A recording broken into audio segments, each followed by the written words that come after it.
Hello friends, welcome back to the channel maths with Vikas sir. चलिए, जो इसका fifth part है क्वेश्चन नंबर 1 का, ये थोड़ा सा थ्योरेटिकल क्वेश्चन है कि relation R in the set of human being in a town at a particular time given by. किसी एक निश्चित समय में फ्रेंड्स हमें एक शहर में जो है रहने वाले ह्यूमन बीइंग्स का यहाँ पर एक सेट दिया हुआ है। ठीक है, मान लीजिए कि किसी टाउन में रहने वाले कोई 3 लोग हैं, एक्स वाई और जेड। इसका हमने मान लीजिए यहाँ पे सेट बना दिया, सेट ए। ये हमें ऐसे दिया हुआ है। यहाँ पे बहुत सारे लोग हो सकते हैं। हमने ले लिया है कि मान लो इस टाउन में ये 3 लोग रहते हैं। ठीक है फ्रेंड्स, जब इसका हम लोग कार्टेशियन प्रोडक्ट करवाएंगे खुद से ही, तो यहाँ पर हमें बहुत सारे ऑर्डर्ड पेयर निकल कर आएंगे। तो वो ऑर्डर्ड पेयर में से हम वही ऑर्डर्ड पेयर चूज़ करेंगे जो हमारे इस कंडीशन को सेटिस्फाई करना चाहिए।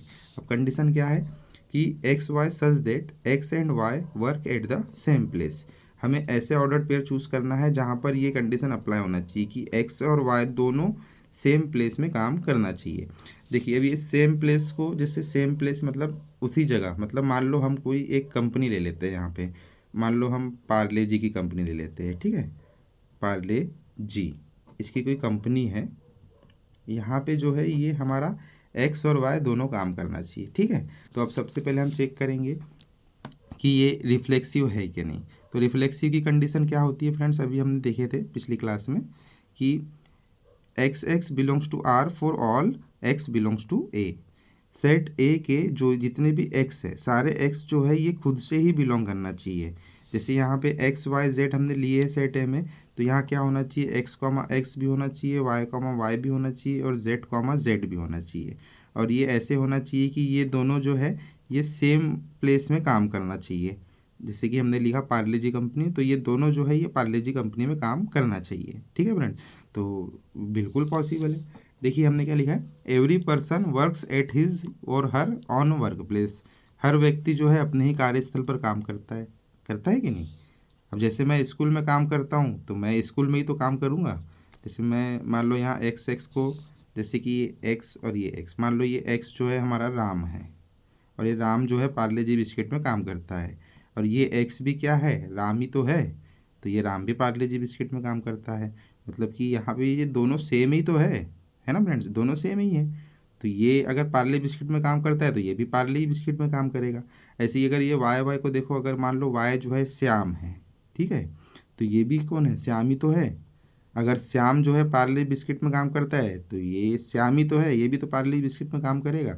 तो बिल्कुल है। तो यहाँ पे हमारी जो है ये प्रॉपर्टी बिल्कुल अप्लाई हो रही है। तो इसलिए हमने यहाँ लिखा है, देखो, so X and Y work at the same place. X और वाई दोनों जो है सेम प्लेस में काम करेंगे।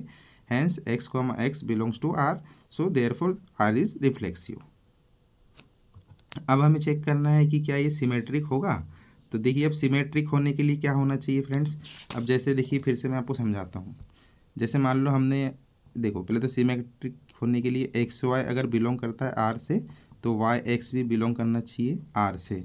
अब मान लो ये एक्स राम है और ये वाई हमारा श्याम है। ठीक है, ये बिलोंग करता है आर से, तो ये क्या होना चाहिए, श्याम को हमारा राम भी बिलोंग करना चाहिए आर से। अब समझो, अगर राम और श्याम ये दोनों जो है पार्ले बिस्किट में काम करते हैं, तो श्याम और राम ये भी तो पार्ले बिस्किट में ही काम करेंगे, दोनों सेम ही तो है।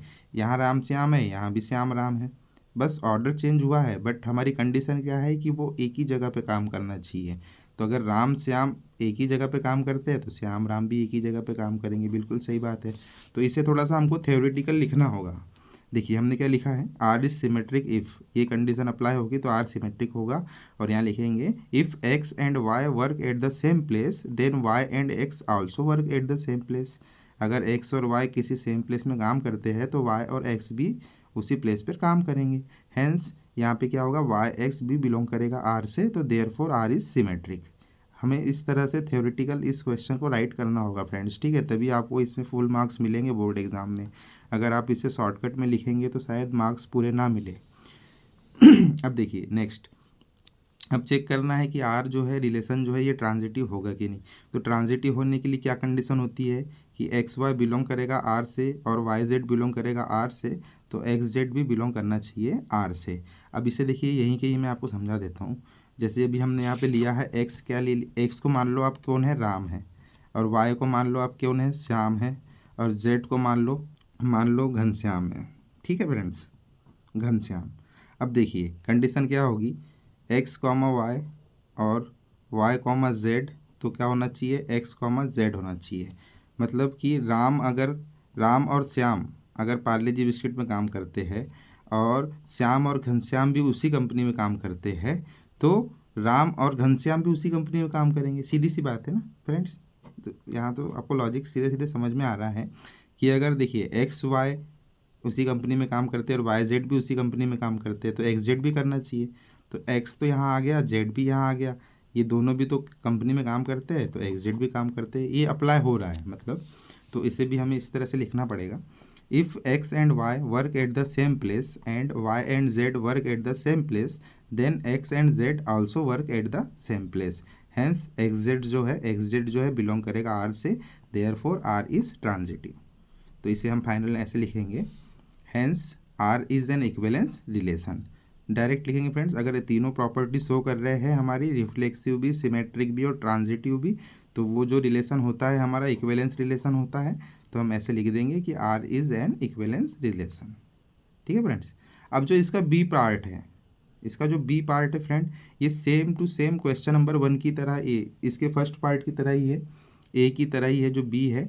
जैसे कि क्या है, x comma y such that x and y live in the same locality.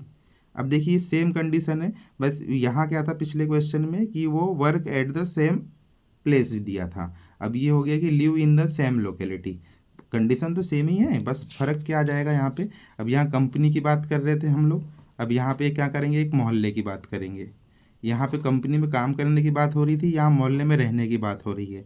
तो सेम टू सेम दोनों में वही कंडीशन अप्लाई होगी, और इसमें भी जो है तीनों जो है हमारे तीनों प्रॉपर्टी शो करेंगे, ये भी एक इक्विवेलेंस रिलेशन हो जाएगा।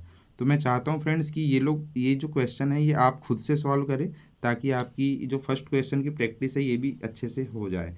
ये नोट्स ध्यान से देख लीजिए फ्रेंड्स, आपको नोट्स इसी तरह से बनानी है। ओके,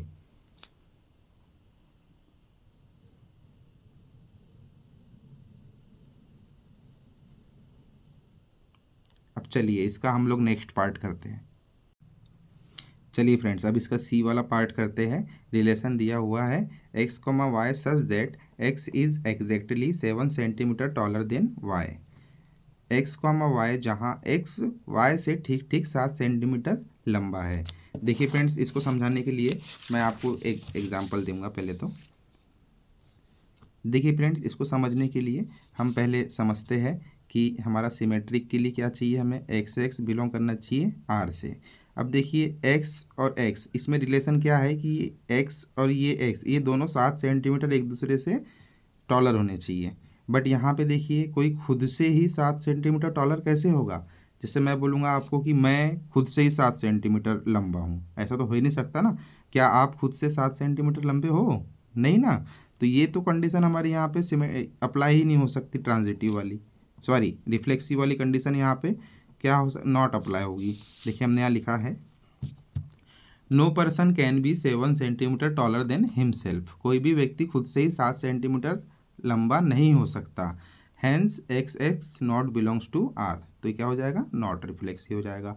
आपको इसी तरह नोट्स में लिखना है फ्रेंड्स इसको, ठीक है।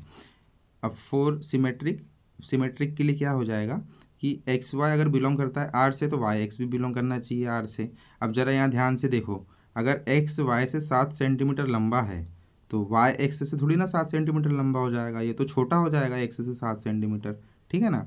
तो ये भी पॉसिबल नहीं है। तो देन एक्स इज, देखिए हम यहाँ ऐसे लिखेंगे, x is 7 centimetre taller than y, but y can not be 7 centimetre taller than x at the same time. सही बात है ना, ये देन यहाँ गलत हो गया। हैंस वाई एक्स जो है ये बिलोंग नहीं करेगा रिलेशन से, तो ये नॉट सिमेट्रिक हो जाएगा। अब ट्रांजिटिव के लिए देखिए चेक करेंगे हम लोग। अब ट्रांजिटिव में क्या हो जाएगा, एक्स वाई अगर बिलोंग करता है आर से और वाई जेड बिलोंग करता है आर से, तो एक्स जेड बिलोंग करना चाहिए आर से। अब देखिए यहाँ पे एग्जांपल से समझते हैं। मान लो एक्स जो है वाई से 7 सेंटीमीटर लंबा है और वाई जेड से 7 सेंटीमीटर लंबा है, तो एक्स और जेड कितना एक दूसरे से लंबे होंगे, एक्चुअली फ्रेंड्स ये वीडियो मैं पहले समझा चुका था, बट मेरा कैमरा बंद होने की वजह से मुझे ध्यान नहीं था। अब मैं रिपीट कर रहा हूँ, कोई बात नहीं। देखिए समझते हैं। यहाँ देखो ध्यान से, एक्स वाई से 7 सेंटीमीटर लंबा है और वाई जेड से 7 सेंटीमीटर लंबा है। इस तरह से समझो, एक्स जो है ये वाई से कितना लंबा है, 7 सेंटीमीटर, और वाई जो है ये जेड से कितना लंबा है, 7 सेंटीमीटर। तो एक्स और जेड, एक्स जेड से कितना लंबा हो जाएगा फ्रेंड्स, इनके बीच में देखो डिफरेंस कितना आ जाएगा, 14 सेंटीमीटर का डिफरेंस आ जाएगा। आएगा कि नहीं आएगा? तो अब कंडीशन क्या है कि 7 सेंटीमीटर ही हो, बट यहाँ तो 14 आ गया, 14 आ गया, तो ये भी पॉसिबल नहीं है। तो इसे ऐसे लिखना होगा थ्योरी में, if x is 7 centimetre taller than y and y is 7 centimetre taller than z, then x is 14 centimetre taller than z. देखिए हो रहा है ना, एक्स जो है ये जेड से 14 सेंटीमीटर टॉलर हो जा रहा है। हैंस एक्स जेड क्या करेगा, नॉट एग्जिस्ट करेगा रिलेशन में। सो ये क्या हो जाएगा, नॉट ट्रांजिटिव। अब इसे इस तरह लिखना पड़ेगा, R is neither reflexive nor symmetric nor transitive, hence it is not an equivalence relation. इस तरह से हमें इसे राइट करके थियोरेटिकल शो करना होगा फ्रेंड्स। ठीक है, तो चलिए बढ़ते हैं नेक्स्ट पार्ट की तरफ। देखिए ये भी कुछ इसी तरह है, सिमिलर ही है। क्या है relation, x comma y such that x is wife of Y.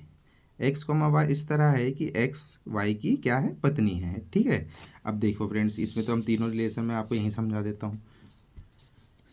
क्या है रिलेशन, एक्स वाई में एक्स जो है ये वाई की पत्नी है। ठीक है, अब मान लो हमें शो करना, रिफ्लेक्सिव चेक करना है, एक्स कॉमा एक्स ये बिलोंग करेगा क्या आर से। कोई खुद की ही पत्नी कैसे हो सकता है फ्रेंड्स, जैसे एक्स एक्स की ही पत्नी कैसे हो जाएगा, नहीं हो सकता ना। जैसे जैसे हमने क्या लिखा है, देखिए, no person can be wife of himself. कोई भी व्यक्ति अपनी खुद की वाइफ, खुद अपनी वाइफ नहीं हो सकता ना। तो एक्स एक्स बिलोंग नहीं करेगा आर से, तो ये नॉट रिफ्लेक्सिव हो जाएगा। अब सेकंड कंडीशन में सिमेट्रिक चेक करना है, तो इसमें क्या होना चाहिए कि अगर मान लो एक्स वाई की पत्नी है, तो वाई एक्स की पत्नी होगी, नहीं होगी। नहीं तो वाई तो एक्स का क्या हो जाएगा, पति हो जाएगा ना। यहाँ पे देखिए, एक्स वाई की क्या है, पत्नी है, तो यहाँ वाई एक्स का क्या हो जाएगा, पति हो जाएगा ना। ये तो उल्टा हो गया, तो ये भी हमारी पॉसिबल नहीं है। If x is wife of y then y is husband of x, not wife. ठीक है ना, हैंस वाई एक्स जो है यहाँ पे बिलोंग नहीं करेगा, तो ये नॉट सिमेट्रिक हो गया। अब देखते हैं, अब ट्रांजिटिव चेक करते हैं। If x is wife of y and y is wife of z, this situation is not logically possible. देखिए समझते हैं। अब ट्रांजिटिव होने के लिए एक्स वाई होना चाहिए, वाई जेड होना चाहिए, और फिर उसके साथ में एक्स जेड भी होना चाहिए। अब समझते हैं, एक्स अगर वाई की क्या है, पत्नी है, तो वाई जेड की पत्नी कैसे हो जाएगी फ्रेंड्स, नहीं हो सकती ना।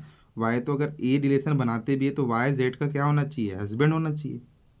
बट यहाँ तो एक्स को वाई की क्या बोल रहा है, पत्नी, तो वाई जेड की पत्नी नहीं हो सकती ना। जैसे यहाँ पहले में समझो, एक्स क्या है, पत्नी है, और वाई क्या है, पति है। अब वाई यहाँ पत्नी थोड़ी ना हो सकता है जेड की, है ना, ये तो लॉजिकली ही पॉसिबल नहीं है, तो ये भी हमारा बिलोंग नहीं करेगा। तो इसे भी हम बोल देंगे, this situation is not logically possible, hence R is not transitive. अब इसे हमें ऐसे फाइनल लिखना पड़ेगा, R is neither reflexive nor symmetric nor transitive, hence it is an equivalence relation. ठीक है फ्रेंड्स, चलिए अब इसके बाद वाला जो है ये क्वेश्चन ई पार्ट है, ये हम आपको समझा देते हैं। देखिए रिलेशन क्या है, रिलेशन है x comma y such that x is father of y. Same पूरा पिछले क्वेश्चन की ही तरह है ये भी क्वेश्चन, इसे थोड़ा समझ लेते हैं। देखिए यहाँ पे मैं समझा देता हूँ आपको कि एक्स क्या है, फादर है किसका, वाई का। चलिए एक्स कॉमा वाई में क्या कंडीशन है, एक्स जो है ये वाई का फादर है। ठीक है, अब हम इसे चेक करेंगे कि क्या ये हमारा रिफ्लेक्सिव है। अब रिफ्लेक्सिव होने के लिए क्या होना चाहिए friends, x comma x belong करना चाहिए आर से। अब देखिए ये एक्स है, ये भी एक्स है, ये दोनों तो सेम ही है। क्या कोई खुद का ही पिता हो सकता है क्या फ्रेंड्स, नहीं हो सकता ना। जैसे एक्स जो है यहाँ वाई का पिता है, यहाँ क्या ये एक्स इस एक्स का पिता हो सकता है, नहीं हो सकता। क्या आप खुद खुद के ही पिता हो सकते हो, नहीं हो सकते ना, तो ये रिफ्लेक्सिव नहीं होगा। सिमेट्रिक होने के लिए क्या चाहिए, एक्स कॉमा वाई है तो वाई कॉमा एक्स भी होना चाहिए। अब कंडीशन क्या है कि एक्स जो है ये वाई का क्या है, पिता है, तो वाई एक्स का पिता थोड़ी ना हो सकता है फ्रेंड्स। ये तो वाई एक्स का क्या हो जाएगा, बेटा हो जाएगा ना। तो ये कंडीशन भी हमारी यहाँ अप्लाई नहीं होती। अब थर्ड कंडीशन में क्या हो जाएगा, एक्स वाई है और यहाँ पर वाई जेड है, तो एक्स जेड भी होना चाहिए, ये हमारे ट्रांजिटिव के लिए है। अब देखिए एक्स वाई का क्या होगा, पिता होगा, ठीक है। अब वाई जेड का क्या हो जाएगा, पिता हो जाएगा। तो एक्स जेड का क्या होना चाहिए, पिता थोड़ी ना हो सकता है, तो पॉसिबल ही नहीं, लॉजिकली पॉसिबल नहीं है। तो हैंस ये जो रिलेशन है हमारा, ये भी क्या हो जाएगा, नॉट एन इक्विवेलेंस रिलेशन हो जाएगा। ठीक है फ्रेंड्स, तो इस वीडियो में इतना ही कवर करेंगे। अगर आपको वीडियो पसंद आई है तो चैनल को लाइक करें, सब्सक्राइब करें और अपने फ्रेंड्स के साथ शेयर ज़रूर करें। मिलते हैं नेक्स्ट वीडियो में। Thank you.